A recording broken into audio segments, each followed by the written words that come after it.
Salut à tous, j'espère que vous allez bien. Bon, aujourd'hui on passe sur la deuxième salle de bain, je vais installer le bâti support. Donc on va voir ça ensemble. Je pense que ça sera juste une vidéo dédiée sur l'installation du bâti support. Et vous allez voir, c'est vraiment très simple. Honnêtement, c'est plutôt simple à installer. C'est plus chiant qu'un toilette classique, ça on est d'accord. Mais ça s'installe assez facilement. Donc je vais vous montrer ça. Je vais déjà vous montrer comment va être la salle de bain. Je vous montre vite fait sur le schéma ici. Donc là, c'est la porte que vous avez pu voir, le toilette, une baignoire et un meuble. Et vu de face sur le mur, ça rend à peu près comme ça. Ça sera comme ça. Imaginez, là c'est la baignoire. J'ai fait vraiment crayonner rapide, hein. Je vous ai pas fait un plan. Je me suis acheté un petit tableau pour noter quelques petites choses et pour noter des codes, des trucs comme ça. Et comme ça, ça vous donne vraiment un aperçu. Donc la hauteur de ma pièce fait 2,60 m, la largeur fait 2,85 m.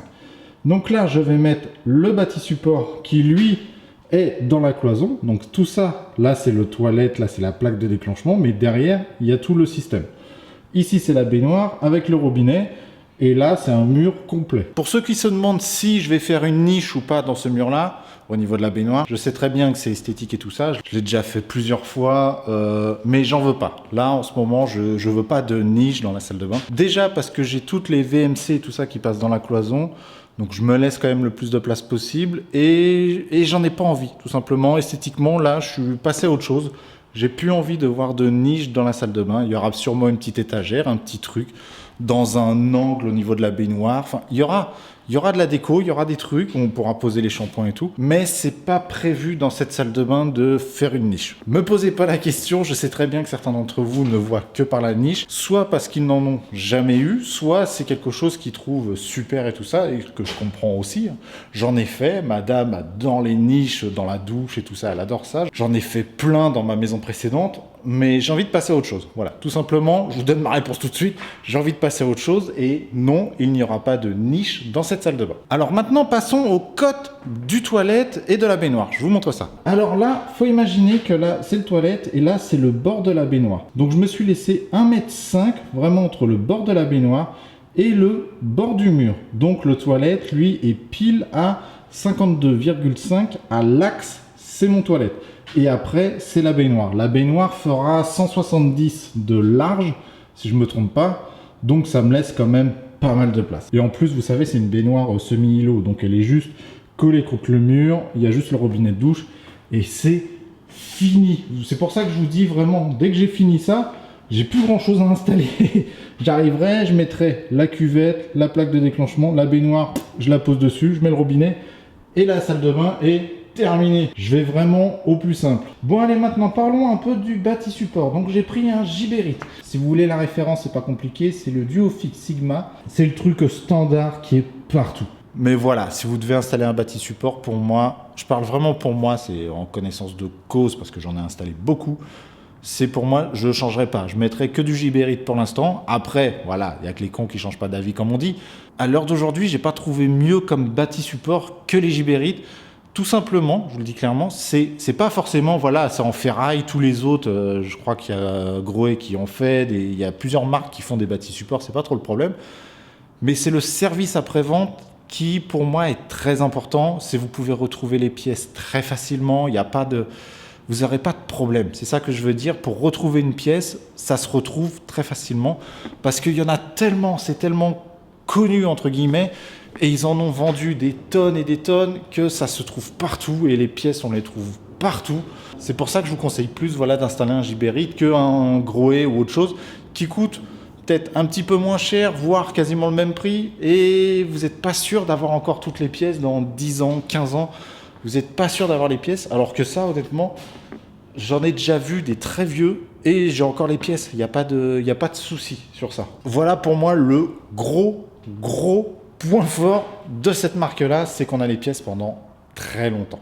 Bon allez, c'est parti. On perd pas plus de temps. Je vais le mettre en place, je vais le déballer et on va commencer à l'installer. Donc c'est parti, on s'occupe de ça. Bon allez, c'est parti, vous allez voir. C'est très simple. Hop, déjà, on a les sachets. Hop, très important. Déjà, ça, vous allez le trouver dans le carton. À ne pas perdre. Très important. Ça, je vais vous réexpliquer vraiment à la fin à quoi ça sert. Mais quand je dis à la fin, ça sera quand j'installerai le toilette. Pas avant. C'est-à-dire, il y aura le carrelage, la salle de bain sera quasiment finie. Et c'est à ce moment-là que je ressortirai tout ce petit bazar. Parce que avant, ça ne sert à rien. Donc ça, surtout ne pas le perdre et le laisser de côté. Il faut surtout pas le perdre. Sinon, c'est chiant. Après, vous êtes obligé d'en racheter un. Ça se retrouve, il n'y a pas de problème. Mais c'est chiant aller redépenser des sous alors qu'on l'avait. Donc ça, faut pas le perdre. Bon alors, voilà déjà pour commencer. Vous avez les pieds, ils sont comme ceci. Faut les enlever. Vous avez une petite patte en plastique là, ici, le petit truc blanc. Vous le décalez. Hop. Et vous levez cette daube. Voilà. Vous m'enlevez ce pied. Hop, et vous me virez ça aussi, ça sert à rien ça. Hop là. Ça, une fois que c'est enlevé, vous prenez le pied comme ceci et vous le mettez comme ça. Dans tous les cas, vous avez la notice de montage, mais je vous montre ça assez facilement. Vous le mettez, regardez, il faut qu'il soit comme ça. Là, c'est l'arrière du bâti et là, c'est le pied. Donc, le pied, il faut qu'il soit derrière. Tac, tac, tac. Ça, pour l'instant, c'est OK. Hop là. Maintenant, vous prenez tout ce petit ensemble-là. Dedans, il ne faut rien perdre. Hein. Tout est important. Vous allez utiliser tout en fait là-dedans. Vous allez avoir ce petit sachet-là. Vous le prenez et dedans, vous allez trouver ceci qu'on va mettre pour visser les pieds, pour qu'ils soient serrés. Pour l'instant, je ne vais pas les serrer à fond parce qu'il faut tout mettre de niveau, mais je les mets en place histoire d'être tranquille, de ne pas les perdre. Donc là, vous avez le bâti support, je l'ai mis à plat, un classique. Vous avez les petits trous là qui sont là, vous prenez ça et vous le vissez dedans. Comme je vous dis, vous ne le serrez pas à fond. Et vous avez le même de ce côté-là. Maintenant, on passe à la deuxième étape. La deuxième étape, c'est tout simple, c'est la mise en place du bâti classique. Donc, comme je vous ai dit, il faut que je sois à 52,5 de cette cloison-là. Et il ne faut pas que j'oublie, c'est de compter le placo, parce que là, je n'ai pas le placo encore. Donc, 52,5 normalement plus le BA13. Donc, je ne me prends pas trop la tête, je vais compter 54 à l'axe. Hein. Ce n'est pas au millimètre près, mais il faut que ce soit le plus propre possible. Donc, je compte 54. Hop. Maintenant, je mesure la largeur de mon bâti support. Il fait 50. Donc, vu que j'ai l'axe et que j'ai 50 de bâti support, je fais 25 de chaque côté.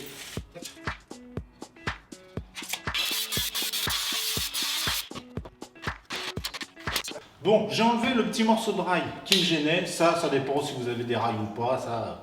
Ça au niveau de l'installation, c'est pas pareil chez tout le monde. Donc maintenant, je prends le bâti support, je le mets en place.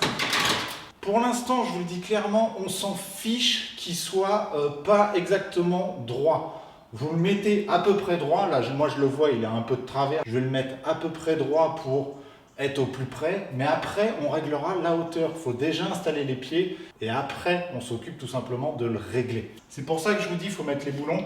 Ça permet de serrer un petit peu le pied parce que sinon, si vous mettez les pieds sans mettre les petits boulons, vous n'allez pas pouvoir le placer correctement. Il va redescendre, ça va être un vrai bazar. Alors que là, en mettant les petits boulons, vous serrez un petit peu à la main et il tient. Forcément, ça peut bouger un petit peu, mais ça tient quand même à peu près. Regardez, moi ici, j'ai l'avantage, c'est que j'ai mon alignement ici. Sinon, j'aurais dû mesurer de là au mur pour faire l'alignement pour qu'il soit bien parallèle par rapport au mur. Donc, une fois que ça s'est mis en place, tout simplement, je prends un petit crayon et au niveau des pieds, vous avez des petits trous. Vous faites un petit traçage classique et vous enlevez le bâti. Donc voilà, maintenant j'ai le traçage du bâti support. J'ai mes trous pour installer mes pieds, donc pour tenir quasiment tout le bâti support. À peu de choses près, c'est les pieds qui tiennent vraiment tout le bâti support. Vraiment à peu de choses près, hein. C'est eux qui tiennent vraiment tout. Pour le bâti support que j'ai acheté, hein. C'est un autoportant si je ne me trompe pas. Donc il se gère un peu tout seul. Donc tout ça pour vous dire que la façon dont vous allez fixer les pieds, c'est ce qu'il y a de plus important. Il faut que ça tienne vraiment beaucoup. Donc mettez tout ce qu'il faut vraiment pour que ça tienne, résine chimique, des choses. Mettez tout ce qu'il faut. Là, eux, ils vous fournissent ceci. Et ça fonctionne très bien. C'est comme des chevilles à taper. Je sais pas le terme exact. Je vous montre comme ça vite fait. Si vous savez me dire ce que c'est, quel type de raccord c'est. Je sais plus le nom de ce truc là, mais c'est vraiment un truc qu'on met dans le trou et après on le tape avec le marteau. Donc je vais appeler ça des chevilles à taper, mais je pense pas que ce soit le vrai terme. Alors déjà pour commencer, on va faire les 6 trous, parce qu'il y a 6 trous à faire. Alors pour percer ça, le diamètre, j'ai vérifié, c'est du 8. Après, à vérifier si au cas où il change de modèle et tout. Mais ça fait des années que ça n'a pas changé, donc c'est du 8 à percer. Donc vous prenez votre forêt de 8, vous prenez la petite perceuse. Pour l'instant, elle fonctionne très bien, donc j'ai rien à redire là-dessus. C'est plutôt cool. Donc merci à eux encore. Et on perce.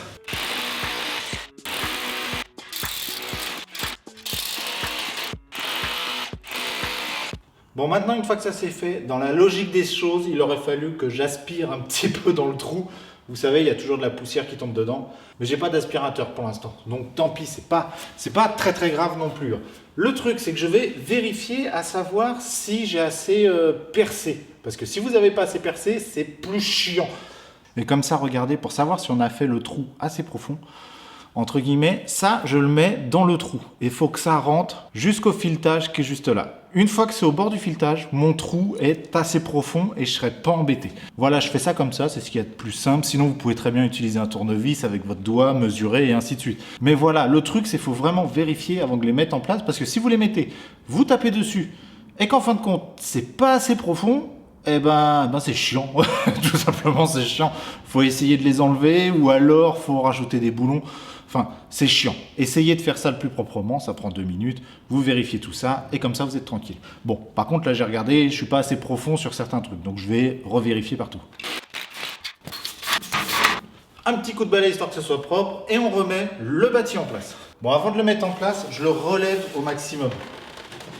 Je vérifie que je tombe bien à peu près au niveau des trous et je mets ça dans le trou. Et là, comme je vous dis, c'est des chevilles à taper. On prend le marteau et on tape dessus.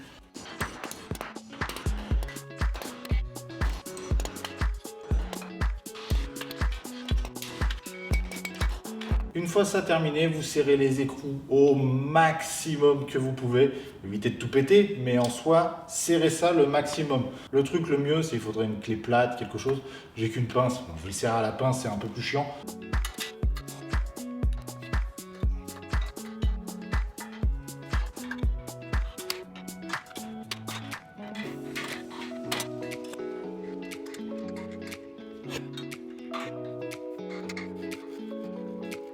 On vérifie, vous secouez, ça bouge pas. Hop, maintenant on va faire le niveau. Pour avoir le niveau, c'est très simple. Vous avez une petite étiquette là et un petit trait. Ici, c'est écrit 1 mètre. C'est la hauteur de référence, c'est-à-dire, vous savez, on fait les traits des 1 mètre dans les maisons. Le 1 mètre seul fini, on se base avec ça. Aussi, on le met à 1 mètre. Pour avoir une hauteur standard au niveau des toilettes, vous savez, un toilette classique a une hauteur standard. À peu de choses près, hein, 1 ou 2 cm, ça peut jouer. Me demandez pas combien, je ne sais plus c'est combien. Mais il existe aussi d'autres toilettes qui existent, et très souvent pour les personnes âgées, ils sont un petit peu plus surélevés. Donc admettons, vous devez installer un bâti support pour une personne âgée, faut le mettre plus haut, un petit peu plus haut. Si dans mes souvenirs, c'est 1 mètre, c'est hauteur standard, et 107, c'est la hauteur pour des personnes âgées. Donc moi, j'ai pris l'habitude, tout simplement, de le mettre même en hauteur standard. Pour moi, je le mets plus haut que les 1 mètre. Parce que nous, dans ma famille, on est relativement grand, donc c'est vrai qu'un toilette un petit peu plus haut, c'est un petit confort en plus. Donc le toilette, je ne vais pas le mettre au trait des 1 mètre, je vais le mettre à 103. En général, je fonctionne comme ça. Je le mets 3 cm un petit peu plus haut. On s'en rend pas forcément compte. Vous faites ce que vous voulez après. La hauteur normale, comme je vous dis, c'est 1 mètre. La hauteur pour les personnes âgées, en général, c'est 107, si je me trompe pas. Corrigez-moi si je dis vraiment une bêtise là-dessus, mais je crois que c'est 7 cm plus haut. Donc moi, en sachant ça, je le mets toujours à 103 pour être tranquille, pour être pile dans la moyenne, tout simplement. Donc c'est parti. Pour avoir ça, je vais installer mon laser, le mettre au trait des 1 mètre et je mettrai leur trait de référence 3 cm au-dessus de mon laser. Comme ça, je serai à 103, tout simplement. Donc c'est parti, je fais ça tout de suite. Maintenant que j'ai mon laser, regardez, j'ai juste le petit trait, comme je vous dis, là j'ai le trait des 1 mètre. Je mets ça 3 cm au-dessus et c'est quasiment fini, à peu de choses près.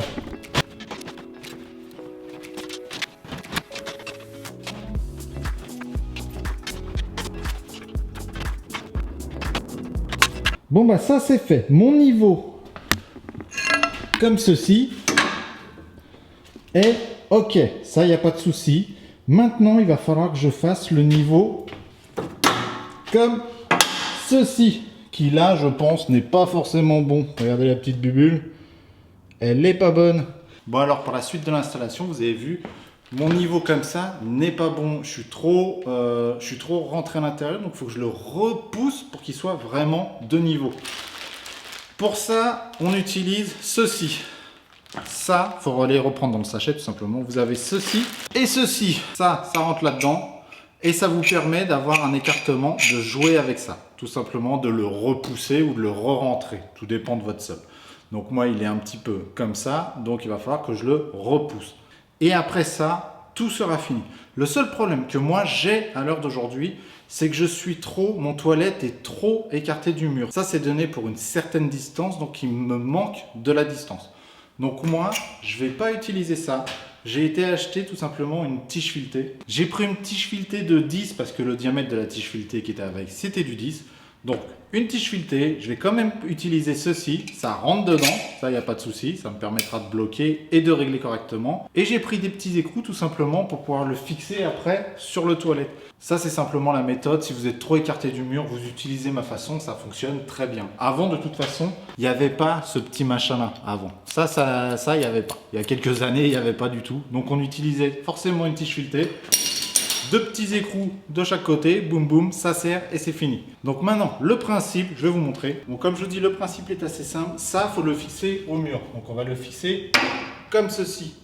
Donc pour savoir à peu près où on doit percer, je mets la tige filetée dans les deux trous au niveau du bâti, mais vous le verrez. Et voilà, il y en a une qui est quasiment prête, je dois juste tracer dans le mur et après percer. Voilà. On trace l'autre. Et hop là. Maintenant, je vais percer. Alors, petit conseil, vous avez de la brique, du parpaing, mettez de la résine chimique. Pour moi, c'est ce qu'il y a de mieux, c'est ce qui tiendra le mieux. Si vous êtes sur du béton, vous pouvez mettre directement les chevilles qui fournissent. Vous savez, c'est des chevilles classiques, donc ça, vous pouvez les mettre. Mais si vous êtes dans de la brique ou du parpaing, je préfère honnêtement la résine chimique. Vous mettez et ça ne bougera plus.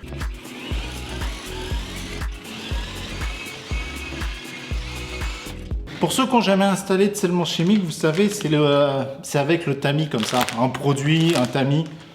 C'est tout simplement, on prend le tamis, on le met dans le trou. Il faut faire le bon diamètre au niveau du tamis, hein, forcément, sinon c'est un peu chiant. On prépare toujours tout ce qu'il faut avant de mettre le scellement chimique parce que ça sèche très vite.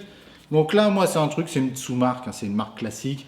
Vous avez ceci, il faut le mettre dessus. C'est comme du silicone, hein, vous prenez, vous mettez dessus. Et tout simplement, c'est un one-shot.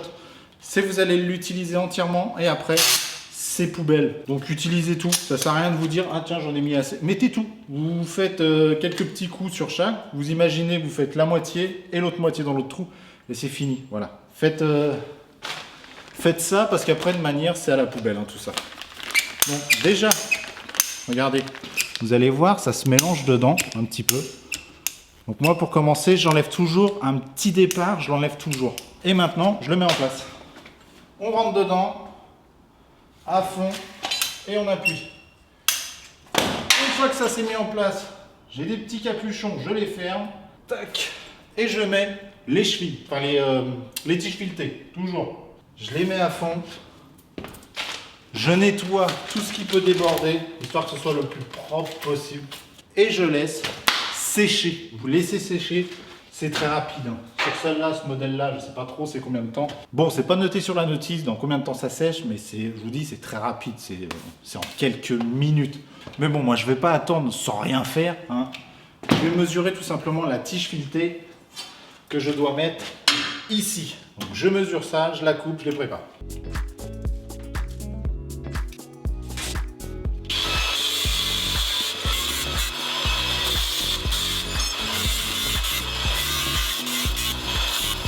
Une fois que ça c'est fait, je prépare tout simplement la petite tige filetée. Très rapide. Je prends, bon là j'ai pas eu le choix, j'avais que ces deux petits trucs là. Deux petites rondelles, une plus petite qui va bien à ce diamètre là et une un petit peu plus grande pour prendre plus large tout simplement. Je mets les deux petites rondelles directement, un petit boulon et je vais en mettre un deuxième que je vais serrer à fond pour pas que ça bouge. C'est juste pour éviter que ça bouge au maximum. Pas grand chose, hein, mais le deuxième va éviter avec les vibrations, parce que ça risque de vibrer un petit peu. Normalement, ça risque rien, mais moi je préfère toujours mettre 2 petits boulons. Sinon, après, vous savez, vous en avez avec une sorte de silicone à l'intérieur pour éviter que ça se desserre. Je sais plus comment ça s'appelle. J'ai plus le terme en tête, mais vous allez l'écrire en commentaire, je suis sûr. Je suis sûr que vous connaissez ça. Donc, vous serrez au maximum et tout simplement, c'est fini. Vous mettez ça dans le trou, là, et vous êtes prêt. Vous êtes prêt à l'installer. Maintenant, il faut que j'attende que ça, ce soit bien sec. Mais non, c'est déjà sec. Je dis clairement, c'est sec. Je fais l'autre et puis je mets tout en place indirectement. Bon, j'essaye de me mettre au plus près vraiment pour que vous vous rendiez compte. Voilà. Une fois que ça c'est mis en place, ça il n'y a pas de souci, ça tient, il n'y aura pas de souci. Il faut c'est fixer ça. Ça on est d'accord. Mais avant, je vais le mettre dans la tige filetée là. Tac. Au maximum. Et là, maintenant, ça je vais le serrer, je vais le fixer avec une petite rondelle et un petit boulon, histoire que ça tienne bien. Hop. On met ça sur les deux. Et j'ai perdu un truc. Et on le serre. Et bien sûr, il faut que la résine soit sèche, hein, parce que sinon c'est relou. Faut éviter de le faire si c'est pas sec. Maintenant, pour le réglage, on nous donne des sortes de petites pattes en plastique. Ça se clipse dessus. Par contre, il faut bien les mettre droit.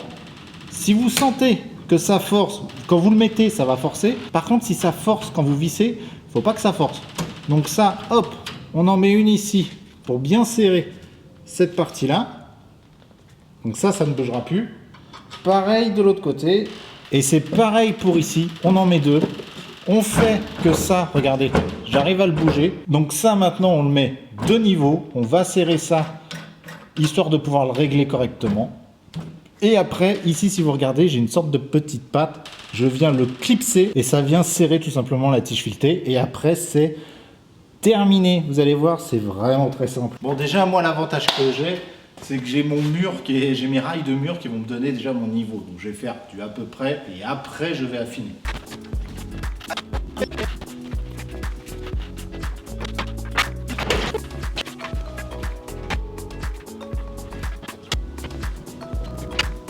Et voilà, le bâti support est quasiment fini d'installer. Je vais rajouter 2-3 petites choses, mais c'est vraiment quasiment fini d'installer, comme je vous dis. Donc, les 2 petites pattes noires, le petit raccord ici que je vous ai dit qu'il fallait clipser, et c'est fini. Et là, regardez, j'essaye, hein. Vraiment, je tire dessus. Et ça ne bouge pas. C'est l'avantage de ça, c'est que ça ne bouge pas. Je suis aligné sur mon mur. Quand je voudrais vraiment finir tout ça, une feuille de plaque au devant et c'est terminé. Maintenant, je conseille honnêtement, si vous ne carrelez pas au niveau du toilette, mettez du placo très résistant. C'est-à-dire, je crois que l'Obito est très résistant.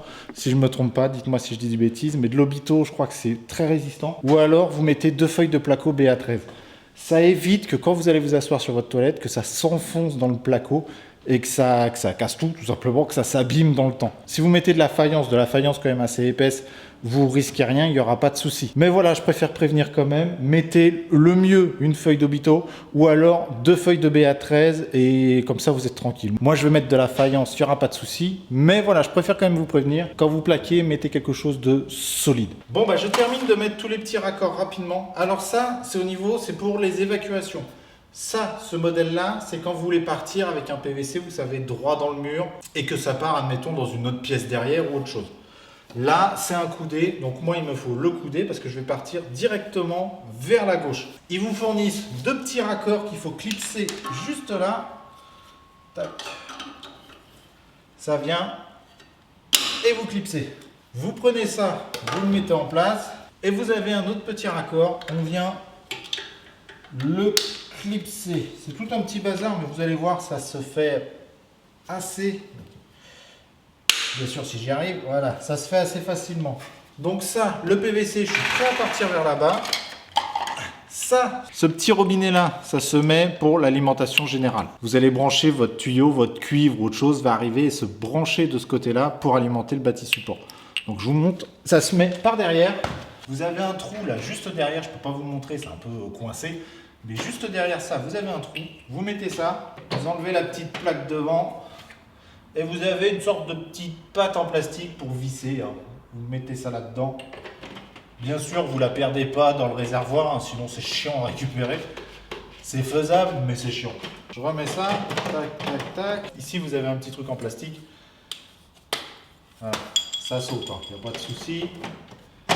On met ça c'est propre. Et vous avez cette grosse plaque qui, elle, vient se clipser dessus.